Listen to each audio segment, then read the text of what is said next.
আমার নাম মুজিবর। আমার বাড়ির পাশে যে বিশাল দিঘিটা আছে তার সঙ্গে জড়িয়ে আছে এক গভীর রহস্য, এক অলৌকিক উপকথা। ছোটবেলা থেকেই শুনে এসেছি ওই দিঘিতে নাকি এক রক্তচোষা ভূত বাস করে। তার উপস্থিতি নাকি সবসময় টের পাওয়া যায়। এক অদ্ভুত শীতলতা আর দমচাপা অনুভূতি নিয়ে সে নাকি দিঘির পাড়ে ঘোরাফেরা করে। এই ভূতটা শুধু গল্পের নয়, আমাদের গ্রামের মানুষের কাছে এক জীবন্ত আতঙ্কের নাম। কিন্তু যৌবনের বেপরোয়া রক্ত আর ভালোবাসার নেশা আমাকে এইসব ভয়কে তুচ্ছ করতে শিখিয়েছিল। আমার জীবনের একমাত্র প্রেম ছিল তানিয়া। সে ছিল আমার গার্লফ্রেন্ড, আমার সব রাতের স্বপ্ন। আমাদের প্রেমটা ছিল লুকিয়ে, চোরাবালির মতো বিপজ্জনক কিন্তু অসম্ভব মিষ্টি। আমাদের দেখা করার নির্দিষ্ট জায়গা ছিল ওই দিঘির পাড়, বিশেষ করে দিঘির পশ্চিম পাড়ে থাকা সেই বিশালাকার বটগাছটার নিচে। বটগাছটা শুধু পুরনোই ছিল না, তার ইতিহাস ছিল আরও ভয়াবহ। মাসখানেক আগেও নাকি ওই গাছে এক হতভাগ্য লোক ফাঁসি দিয়ে আত্মহত্যা করেছিল। সেই থেকে গাছটার চারপাশে এক ভুতুরে নীরবতা আর গা ছমছমে অনুভূতি লেগেই থাকত। গ্রামের মানুষ দিনের বেলায়ও পারতপক্ষে ওই গাছের ধার মারাত না, আর আমি আর তানিয়া সেই নির্জন ভুতুরে জায়গাতে রাত দুপুরে দেখা করতাম। আমাদের কাছে এই নির্জনতা ছিল আমাদের ভালোবাসার নীরব সাক্ষী, আর ভয়টা ছিল এক রোমাঞ্চকর অ্যাডভেঞ্চার। সাধারণত আমরা প্রতি মঙ্গলবার রাতে দেখা করতাম। রাত যত গভীর হতো আমাদের দেখা করার আকাঙ্ক্ষা তত বাড়ত।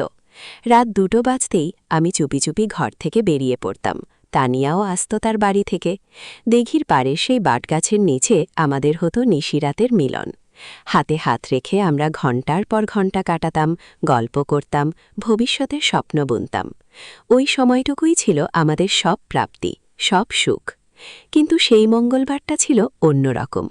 বাতাস সেদিন ভারী ছিল, যেন কোনো অশুভ কিছুর পূর্বাভাস। আকাশের চাঁদ মেঘে ঢাকা, তারারাও লুকিয়েছে, যেন কোনো অজানা ভয়। আমার মনটা কেমন যেন ছমছম করছিল। দিঘির কালো জল দেখে মনে হচ্ছিল তার গভীরে যেন হাজারো রহস্যের জাল বোনা হচ্ছে। তবুও তানিয়া কাছে যাওয়ার তীব্র আকাঙ্ক্ষা আমাকে সব ভয় ভুলিয়ে দিয়েছিল। রাত প্রায় 2টো। আমি চুপি চুপি বাড়ির দরজা খুলে বেরিয়ে এলাম। দিঘির পাড়ের দিকে পা বাড়াতেই এক হিম শীতল হাওয়া এসে আমাকে ছুঁয়ে গেল। গা কাঁটা দিয়ে উঠল। মনে হলো কেউ যেন আমার পিছু পিছু আসছে। পেছনে ফিরে তাকালাম, কিন্তু ঘন অন্ধকারে কিছুই দেখতে পেলাম না। শুধু ঝিঝি পোকার একঘেয়ে ডাক আর পেঁচার কর্কশ স্বর ছাড়া আর কোনো শব্দ ছিল না। দিঘির জল থেকে ভেসে আসছিল এক পচা স্যাঁতসেঁতে গন্ধ, যেন শত শত বছর ধরে জমাট বাঁধা কোনো অতৃপ্ত আত্মার দীর্ঘশ্বাস। বটগাছটার কাছাকাছি আসতেই আমার বুক ধরফর করতে শুরু করল। ঘন পাতার আড়ালে লুকানো সেই গাছটা যেন এক দানবীয় ছায়া ফেলেছিল চারপাশে। আমি তানিয়ার জন্য অপেক্ষা করছিলাম। সে হয়তো একটু দেরি করছে। আমি গাছের নিচে দাঁড়িয়ে চারপাশে তাকালাম। অন্ধকার এতটাই ঘন ছিল যে নিজের হাতও স্পষ্ট দেখা যাচ্ছিল না। কেবল দিঘির জলের উপর হালকা একটা রূপালী আভা দেখা যাচ্ছিল, যা চাঁদের অনুপস্থিতিতেও এক অদ্ভুত মায়াজাল সৃষ্টি করছিল। হঠাৎ আমার চোখ গেল বটগাছটার উপরের দিকে। প্রথমে ভেবেছিলাম হয়তো কোনো ডালপালা বা শুকনো পাতা, কিন্তু না, আমার চোখ ভুল দেখছে না। গাছের একদম উপরে, যেখানে আত্মঘাতী লোকটি ফাঁসি দিয়েছিল, ঠিক সেই জায়গাতেই একজন মানুষ দাঁড়িয়ে আছে। তার অবয়ব স্পষ্ট নয়, কিন্তু কালো ছায়ার মতো সে স্থির দাঁড়িয়ে আছে। তার মুখ দেখা যাচ্ছিল না, কিন্তু মনে হচ্ছিল সে যেন আমাদের দিকেই তাকিয়ে আছে, নির্জীব চোখে। আমার সারা শরীর ঠান্ডা হয়ে গেল। শিরদাঁড়া বেয়ে এক হিমেল স্রোত নেমে গেল। এ তো তানিয়া নয়, তাহলে কে এই ব্যক্তি? আমার শ্বাস বন্ধ হয়ে এলো। আমি এক পাও নড়তে পারছিলাম না। আমার গলা শুকিয়ে কাঠ হয়ে গেল। লোকটা নড়ছে না, চড়ছে না, শুধু স্থির দাঁড়িয়ে আছে, যেন গাছেরই একটা অংশ। আমার মাথায় তখনও ঘুরছে সেই আত্মঘাতী লোকটার কথা। এ কি দাঁড়িয়ে আত্মা, নাকি দিঘির রক্তচোষা ভূত, যার কথা আমি সবসময় শুনে এসেছি, সে আজ এই রূপে ধরা দিয়েছে? ঠিক তখনই তানিয়া এলো। অন্ধকারে আমাকে দেখতে পেয়ে সে এগিয়ে আসছিল। মুজিবর, তুমি কখন এলে? তার কণ্ঠস্বর শুনেই আমি যেন সম্বিত ফিরে পেলাম। তানিয়া, উপরে দেখ, আমি ফিসফিস করে বললাম। আমার গলার স্বর কাঁপছিল। তানিয়া আমার দিকে তাকিয়েছিল, কিন্তু আমার ইশারায় সে উপরে তাকালো। তার চোখ জোড়াও বড় বড় হয়ে গেল। সেও দেখল সেই অবয়বটাকে। মুহূর্তের মধ্যে তার মুখ সাদা হয়ে গেল। তার হাত আমার হাত আঁকড়ে ধরল। তার শরীর কাঁপছিল থরথর করে। আমরা দুজনেই পাথর হয়ে দাঁড়িয়ে রইলাম। সেই অবয়বটা নড়ল না, কিন্তু আমাদের মনে হল তার নিস্তব্ধ দৃষ্টি যেন আমাদের আত্মাকে ছিঁড়ে খাচ্ছিল।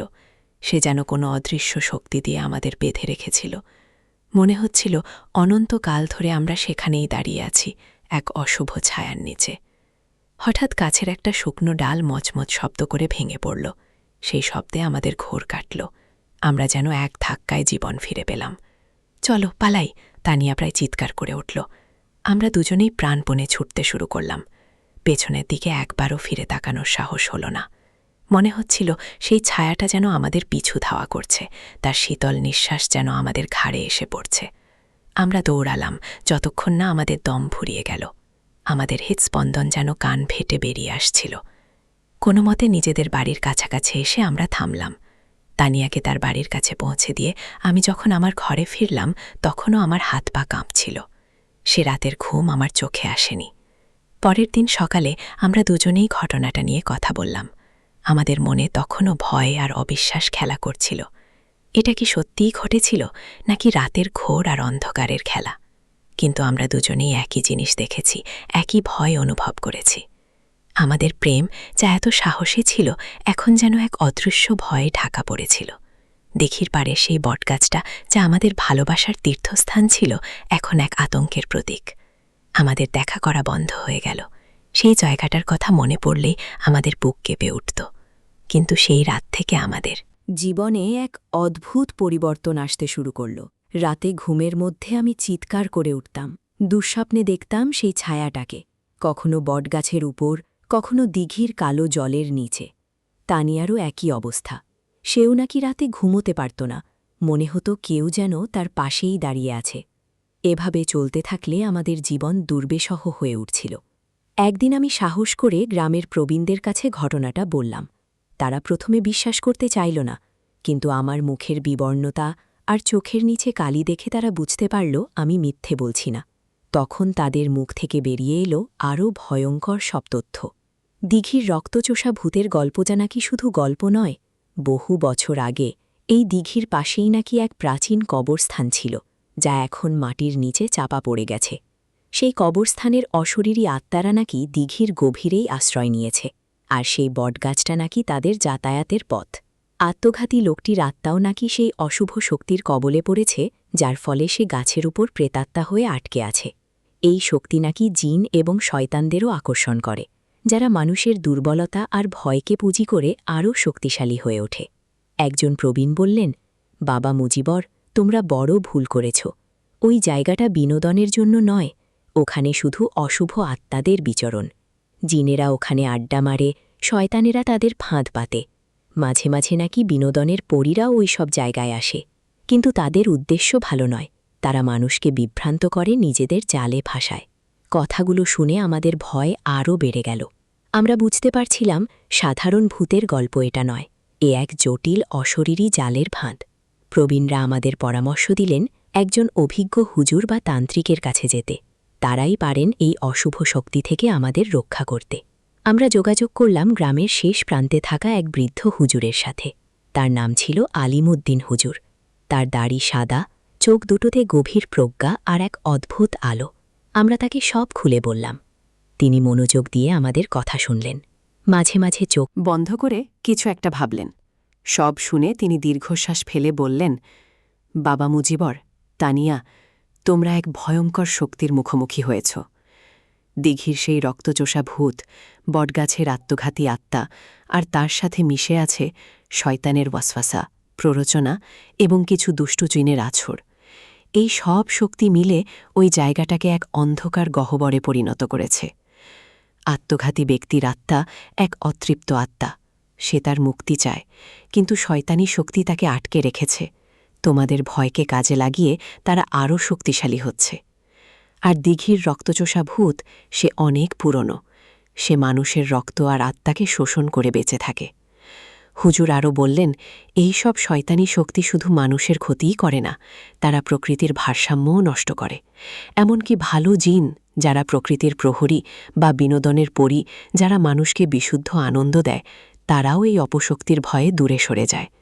এই অশুভ শক্তিকে প্রতিহত করতে হবে, নইলে শুধু তোমাদের নয়, এই গ্রামের আরও মানুষের ক্ষতি হতে পারে। হুজুর আমাদের সাহস দিলেন। তিনি বললেন, এই সমস্যার সমাধান আছে, তবে তার জন্য প্রয়োজন দৃঢ় বিশ্বাস আর সাহস। তিনি আমাদের নিয়ে গেলেন এক নির্জন কবরস্থানে। না, সেই দিঘির পাশের কবরস্থান নয়, এ এক পুরনো পবিত্র কবরস্থান, যেখানে অনেক পীর আউলিয়া শায়িত আছেন।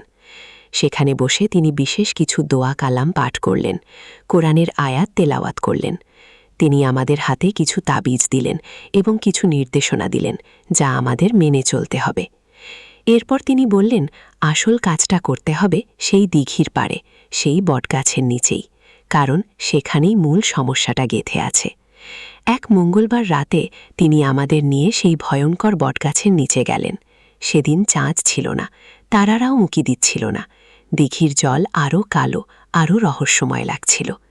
হুজুর তার সঙ্গে কিছু সুগন্ধি, কিছু পবিত্র জল আর কিছু ভেষজ নিয়ে গিয়েছিলেন। তিনি বটগাছের নিচে গিয়ে বসলেন, আমাদের বললেন দূরে দাঁড়িয়ে থাকতে আর আল্লাহর নাম জপতে। হুজুর চোখ বন্ধ করে দোয়া পড়তে লাগলেন। তার কণ্ঠে ছিল এক অদ্ভুত শক্তি। কিছুক্ষণ পরে বাতাস বইতে শুরু করল, প্রথমে মৃদু, তারপর তীব্র থেকে তীব্রতর।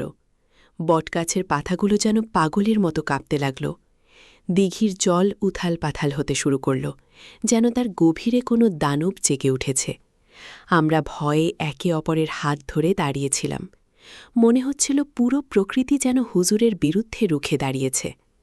হঠাৎ করে গাছের ওপরে সেই জায়গা থেকে এক বিকট চিৎকার ভেসে এলো, যা শুনে আমাদের কান ফেটে যাওয়ার উপক্রম হল। মনে হলো হাজারো কণ্ঠ একসাথে আর্তনাদ করছে। সেই চিৎকার যেন আমাদের আত্মাকে কাঁপিয়ে দিচ্ছিল। হুজুর কিন্তু অবিচল হইলেন। তিনি আরও জোরে দোয়া পড়তে লাগলেন। তার কপাল থেকে ঘাম ঝরছিল। তিনি পবিত্র জল ছিটিয়ে দিলেন গাছের ওপর। দিঘির জলের দিকেও কিছু জল ছুঁড়ে দিলেন। সেই চিৎকারের শব্দ ধীরে ধীরে কমে এলো। বাতাসের তোড়ও শান্ত হল। দিঘির জল আবার স্থির হল। এক অদ্ভুত নীরবতা নেমে এলো পুরো পরিবেশে, যা আগের নীরবতার চেয়েও বেশি গা ছমছমে ছিল। হুজুর চোখ খুললেন। তার মুখ দেখে মনে হলো তিনি ক্লান্ত, কিন্তু তার চোখে ছিল এক বিজয়ের আভা। তিনি বললেন, আল্লাহর রহমতে সেই আত্মঘাতী আত্মা এখন মুক্তি পেয়েছে, শয়তানি শক্তিও পিছু হটেছে। কিন্তু দিঘির রক্তচোষা ভূত সে অনেক পুরনো, তাকে পুরোপুরি তাড়ানো কঠিন। তবে তাকে দুর্বল করা গেছে, তার শক্তি এখন অনেক কমে গেছে। সে আর তোমাদের বা গ্রামের কারোর ক্ষতি করতে পারবে না, যদি তোমরা আল্লাহর ওপর বিশ্বাস রাখো এবং সতর্ক থাকো। হুজুর আমাদের দিকে তাকিয়ে বললেন, বাবা, এই দুনিয়ায় শুধু মানুষই বাস করে না, আরও অনেক শক্তি আছে, ভালো মন্দ। পরী, জিন, শয়তান, আত্মা সবই এই দুনিয়ার অংশ। তাই সবসময় সতর্ক থাকতে হয়, বিশেষ করে নির্জন জায়গায়, যেখানে প্রকৃতির ভারসাম্য নষ্ট হয়েছে, সেখানে অশুভ শক্তির প্রভাব বেশি থাকে। তোমাদের প্রেম পবিত্র, কিন্তু তার জন্য ভুল জায়গা বেছে নিয়েছিলে। এখন থেকে তোমরা যেখানেই যাও আল্লাহকে স্মরণ করবে। এই দিঘি আর বটগাছের দিকে আর রাতে যাবে না। সেই দিন থেকে আমাদের জীবনে এক নতুন অধ্যায়ের সূচনা হল। দিঘিটা এখনও আছে, বটগাছটাও আগের মতোই দাঁড়িয়ে আছে, কিন্তু তার উপরে সেই ছায়াটা আর নেই। রাতে দিঘির পাড়ে আর সেই হিমশীতল অনুভূতি পাওয়া যায় না। রক্তচোষা ভূতের গল্পটা এখনও প্রচলিত, কিন্তু তার ভয় আর আগের মতো নেই। হুজুরের দোয়া আর আল্লাহর রহমতে আমরা সেই ভয়ঙ্কর অভিজ্ঞতা থেকে মুক্তি পেয়েছি। আমার আর তানিয়ার সম্পর্কটা আরও গভীর হয়েছে। ভয় আমাদের ভালোবাসাকে শেষ করে দিতে পারেনি, বরং আরও শক্তিশালী করেছে। আমরা এখন আর রাতের বেলায় দিঘির পাড়ে যাই না, কিন্তু দিনের বেলায় যখন সূর্যের আলো দিঘির জলে ঝলমল করে, তখন আমরা সেখানে যাই, হাতে হাত রেখে হাঁটাহাঁটি করি। সেই রাতের অভিজ্ঞতা আমাদের শিখিয়েছে এই দুনিয়ার রহস্য কতটা গভীর, আর অদৃশ্য জগতের অস্তিত্ব কতটা বাস্তব। আর সবকিছুর ঊর্ধ্বে আল্লাহর উপর বিশ্বাস আর ভালো কাজের শক্তি কতটা প্রবল। সেই বটগাছটা এখন আর আমাদের কাছে ভয়ের প্রতীক নয়, বরং এক স্মারক, যা আমাদের জীবনে এক অলৌকিক মোড় এনে দিয়েছিল, এক ভয়ঙ্কর কিন্তু শিক্ষণীয় অভিজ্ঞতা।